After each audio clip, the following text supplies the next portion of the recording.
Hello student, आज मैं आपको कोरिलेशन को कैसे सॉल्व किया जाता है ये समझाऊंगा। बीकॉम सेकेंड ईयर के लिए मोस्ट इम्पॉर्टेंट टॉपिक होता है ये।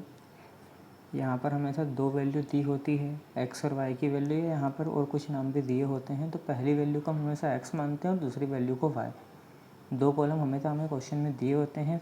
यहाँ पर हमें 5 कॉलम और बनाने होते हैं, मतलब टोटल मिला के 7 कॉलम बनाना रहता है। 3 कॉलम एक्स की वैल्यू से बनते हैं, 3 कॉलम वाई की वैल्यू से बनेंगे, और एक कॉलम जो रहेगा वो दोनों का आपस में मल्टीप्लाई करने बनता है। तो जैसे पहला कॉलम हमें दिया है, एक्स की वैल्यू 11 से लेकर 5 तक हमें दे रखी है। सेकेंड कॉलम हम कैसे बनाएं? तो सेकेंड कॉलम का जो नाम दिया जाता है उसे नाम दिया जाता है डी एक्स। डी एक्स की वैल्यू हम कैसे निकालें? डी एक्स की वैल्यू को निकालने के लिए हमें एक्स की वैल्यू का पहले निकालना पड़ता है एवरेज या मीन। यहाँ पर हमने एक्स की वैल्यू को जब काउंट किया तो आया 56।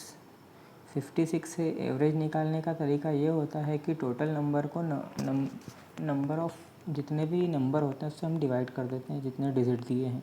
तो यहाँ पर कुल मिला के हमें 60 डिजिट दिए थे, 7 से हमने इसे डिवाइड किया तो हमारा जो मीन निकल के आया वो 8। इसका मतलब ये कि जो हमारी एक्स की वैल्यू दे रखी है, इस एक्स की वैल्यू में से हम जो हमारा मीन निकल के आ रहा है इसको हम बोलते हैं एक्स बार का नाम दिया जाता है। क्वेश्चन में एक्स बार की जगह एक्स लिखा है, एक्स बार को हम माइनस करेंगे। तो जब एक्स में से एक्स बार को माइनस करेंगे तो उसको नाम दिया जाता है डी एक्स। अब ये डी एक्स कैसे आया? तो यहाँ हम 11 है एक्स की वैल्यू में से हमारा जो मीन आया है वो 8। 11 में से जब हम 8 माइनस करेंगे तो आता है 3। 10 में से अगर हम 8 माइनस करेंगे तो 2। 9 माइनस 8 1। 8 माइनस 8 0। 7 माइनस 8, अब यहाँ पर बड़ा डिजिट हो जाता है माइनस का, इसलिए माइनस का 1। फिर 6 माइनस 8 माइनस 2। 5 minus 8 minus 3। इस तरीके से हमारा सेकंड कॉलम बनता है।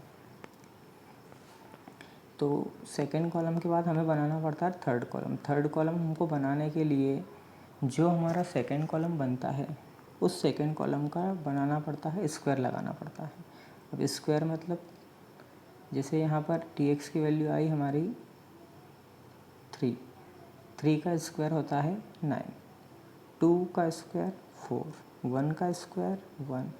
0 का स्क्वायर 0। -1 का स्क्वायर होता है किसी भी संख्या का अगर स्क्वायर होता है तो अगर वो माइनस है, नेगेटिव है, तो भी वो पॉजिटिव बन जाती है, क्योंकि -1 में -1 का जब हम इंटू करेंगे तो माइनस माइनस प्लस हो जाता है, इसलिए यहाँ पर 1 जो आएगा वो प्लस का। ऐसे ही 2 में 2 का इंटू होगा 4। 3 में 3 का इंटू होगा 9। तो इस तरीके से हमारे कुल मिला के हो गए 3 कॉलम। जैसे यहाँ पर हमने एक्स से 3 कॉलम बनाए, ऐसे ही वाई से भी 3 कॉलम हमारे बनेंगे।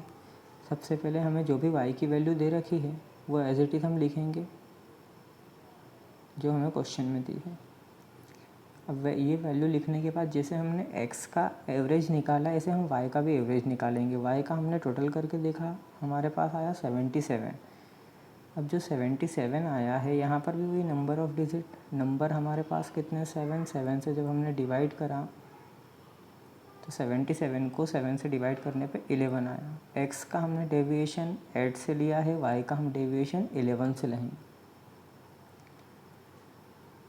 तो यहाँ पर अब वाई की वैल्यू 20 है। 20 में से वाई डैश, मतलब यहाँ पर भी डैश लगेगा, वाई डैश माइनस करेंगे तो 20 में से जब हम 11 माइनस करेंगे तो आएगा 9। 18 में से 11 माइनस होगा तो 7। 12 में से 11 माइनस होगा 1। 8 में से 11, अब यहाँ पर नेगेटिव में आ रहा है इसलिए माइनस का साइन। 10 माइनस 11 माइनस का 1। 5 माइनस 11 माइनस का 6 और 4 माइनस 11 माइनस 7। इस तरीके से हमारा ये कॉलम बनेगा। फिर जैसा हमने डी एक्स की वैल्यू निकालने का डी एक्स का स्क्वायर किया था, सेम यही कंडीशन इधर हमने डी वाई की वैल्यू निकाली, डी वाई का हम करेंगे स्क्वायर। अब स्क्वायर करेंगे, यहाँ 9 है, 9 का स्क्वायर 81। 7 का स्क्वायर 49। 1 का स्क्वायर 1। -3 का स्क्वायर 9। जैसे पहले बताया, माइनस का डिजिट अगर स्क्वायर करेंगे तो प्लस में कन्वर्ट होगा। माइनस का 1 1, माइनस का 6 36 और -7 49। इस तरीके से हमारे 6 कॉलम बन जाते हैं।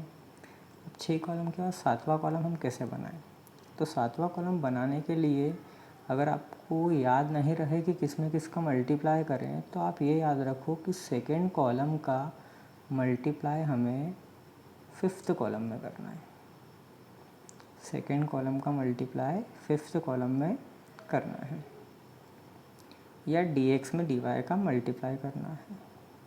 तो जब dx में dy का मल्टीप्लाई मतलब सेकेंड नंबर के कॉलम में 5 नंबर के कॉलम का मल्टीप्लाई करेंगे, तो उससे हमारे पास 7th नंबर का कॉलम आ जाएगा। यहाँ लिखा है dx dy, मतलब dx में dy का मल्टीप्लाई किया। अब dx की वैल्यू यहाँ 3 है, dy की वैल्यू 9 इंटू 3 27, dx की वैल्यू 2, dy की वैल्यू 7 2 जा 14, 1 dx की वैल्यू, dy की वैल्यू 1, तो 1 हो जाएगा। 0 में इंटू करेंगे हम किसी भी डिजिट का तो 0 आएगा। माइनस के 1 में माइनस के 1 का मल्टीप्लाई किया तो 1, -2 में -6 का मल्टीप्लाई प्लस का 12, -3 में -7 का मल्टीप्लाई 21। इस तरीके से ही हमारी टेबल हो जाती है तैयार।